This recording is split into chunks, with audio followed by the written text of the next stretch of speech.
इस वक्त हमारे साथ बातचीत के लिए समाजवादी पार्टी के सांसद अवधेश प्रसाद मौजूद है। सर, एक तरफ आप लोग लगातार प्रदर्शन कर रहे हैं एलपीजी के मामले में, जो तस्वीरें लगातार सामने आ रही है, अयोध्या की बात की जाए तो वहां पर भी कई जगहों से तस्वीरें सामने आई। दूसरी तरफ प्रधानमंत्री नरेंद्र मोदी सरकार लगातार कह रही है कि हमारे पास स्टॉक है, घबराने की जरूरत नहीं है। ये सरकार का ये कथन कि मेरे पास स्टॉक है, घबराने की जरूरत नहीं है, कोई क्राइसिस नहीं है, ये ज़मीनी हकीकत से कोसों दूर है। सच बात यह है कि बड़े पैमाने पर एलपीजी की कमी है, दाम बढ़ रहे हैं। कल मैं एक बच्चे के बर्थडे में गया था, वहाँ पर लोगों ने बताया कि गैस सिलेंडर का ये हालत है कि 6,000 रुपये का 6,000 रुपये का गैस सिलेंडर लाए हैं। एक ढाबा की दुकान पर गए, चाय, उसने कहा आज मेरे पास केवल आज के लिए खाना बनाने के लिए गैस है नहीं।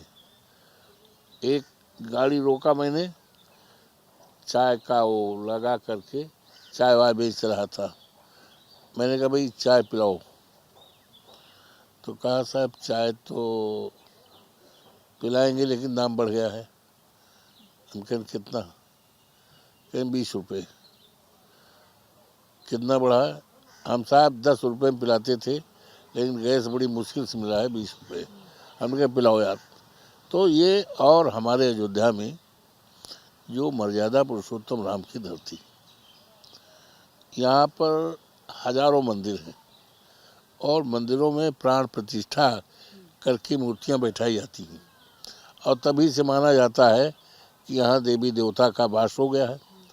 तो वहाँ पर सभी मंदिरों में भोग लगता है और भोग लगने के बाद रसोइयाँ चलती है और रसोइयाँ का प्रसाद सबको मिलता है, जो भी वहाँ है। एक एक मंदिर में 200, 400, 500। लेकिन गैस सिलेंडर की कमी के कारण, किल्लत के कारण बंद हो गई रसोई। ये पहली बार गैस की कमी के कारण रसोई बंद हुई है।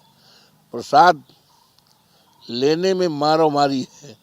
हनुमानगढ़ी में जो प्रसाद हनुमान जी को चढ़ता है, उसको लड्डू खरीदने में मारो मारी हो रही है और बड़ी बड़ी लाइनें जाकर आप देख सकते हैं, लाइन के लिए खड़ा है आदमी। तो ये बहुत बड़ी समस्या पैदा हो गई। यही गैस की दाम थोड़ा बढ़ा था तो स्मृति ईरानी जी केंद्रीय मंत्री थी, वो कहती थी सखी सैया तो बहुत ही कमात हैं, महंगाई डाइन मारे खात। ये था। लेकिन आज क्या है गैस का, ये 6,000 रुपये की लेकिन सिलेंडर। लोकसभा में खुद आप मौजूद रहे उस वक्त जब हरदीप सिंह पुरी जो पेट्रोलियम मंत्री हैं, उनके द्वारा कहा गया कि पेट्रोल डीजल की कोई कमी नहीं है। एलपीजी को लेकर भी उन्होंने कहा कि कोई किल्लत नहीं है। बीजेपी लगातार कह रही है कि विपक्षी पार्टियां राजनीति इस मसले पर कर रही है। राजनीति नहीं है, ये जनता की परेशानियां हैं, सरकार की नाकामी भी है और जमाखोरी बड़े पैमाने पर बढ़ी है। आप किसी शहर में चले जाएं, किसी शहर में चले जाएं और जहां पर गैस का वो है, लाइन आप देखेंगे। लाइन क्यों लगी है? जमाखोरी क्यों हो गई? सरकार को जवाब क्यों देना पड़ रहा है? आखिर तो कोई बात है। 6,000 रुपये का एक सिलेंडर, 6,000 रुपये का, और वो कह रहा है कि अब हमारे पास तो आज 2 दिन के लिए खाना बनाने के लिए है। लोग लकड़ियों पर खाना बनाना शुरू कर दिया। तो ये सरकार का जो कथन है, ये ज़मीनी हकीकत के, रियलिटी के बिल्कुल विपरीत है।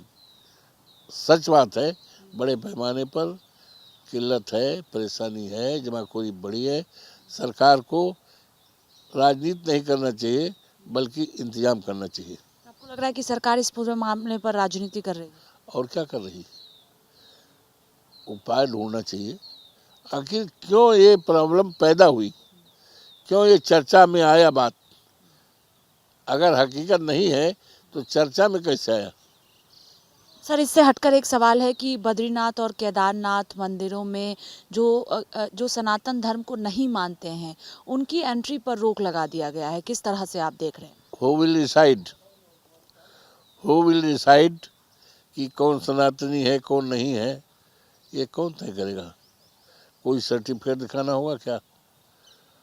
ये तो हमारा जो संविधान में हमारे जो प्रदत्त अधिकार हैं, संविधान में दिए गए अधिकारों के खिलाफ ये फैसला है कि सवाल ये उठता है कि ये कौन तय करेगा सनातनी हम हैं कि नहीं हैं? क्या अवधेश प्रसाद सनातनी है कि नहीं? हम धर्म को मानते हैं कि नहीं? तो क्या इसके लिए सर्टिफिकेट दिखाना पड़ेगा वहाँ? ये निर्णय ये धर्म पूजा स्थल सबके लिए होना चाहिए। ये आस्था से जुड़ा सवाल है।